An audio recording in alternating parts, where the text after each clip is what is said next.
Good afternoon বন্ধুরা, সবাই কি করছো বলো। আর আমার অবস্থা দেখো, আমি এখন কিরকম করে বসে আছি। হেয়ার মাস্ক লাগিয়ে বসে আছি। হোমমেড হেয়ার কেয়ার প্রচুর আমি করি, আমি ভীষণ চুল ভালোবাসি। তো বছর খানেক ধরে সেভাবে চুলের যত্ন নেওয়া হচ্ছিল না বলে চুলের এই অবস্থা হয়েছিল, তো আবার নতুন করে শুরু করলাম। তো অনেক ভালো রেজাল্টও দেয়। তো এখন হচ্ছে দুষ্টু মিষ্টিকে টিউশনে পাঠিয়ে সবাইকে খেতে মেরে দিয়ে আমি এখন চুলের মধ্যে লাগিয়ে বসে আছি, আর আমার প্রচুর কাজ পড়ে আছে। তো এটা এইভাবেই থাকবে। আর বাড়ির সমস্ত কাজ কমপ্লিট করে স্নান করবো।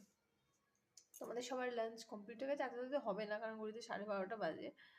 ঠিক আছে, আমি তাড়াতাড়ি রান্না করে নিয়ে যাই, সবাইকে খেতে দিয়ে দিয়েছি। আর আমার অবস্থা দেখো, টুকুস টুকুস করে মাথা দেখে জলগুলো নামছে। তো খিদে তো খুব জোর পেয়েছে আমার, কিন্তু যতক্ষণ স্নান করবো না, পুজো সমান খাওয়া হবে না। তো আমি যাবো, স্নানটা করে নেবো, মাথার মধ্যে লাগানোই থাকবে, গাটা ধুয়ে নিয়ে পুজো টুজো সেরে নেবো। পরে 1-2 ঘন্টা পরে মাথাটা শ্যাম্পু করে নেবো।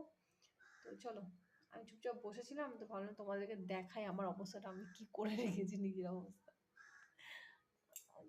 মানে আমি যতটা স্কিন কেয়ার করি না, তার থেকে 4 ডবল আমি হচ্ছে চুলের কেয়ার করি। মানে চুল আমি ভীষণ ভালোবাসি, ভীষণ ভালোবাসি।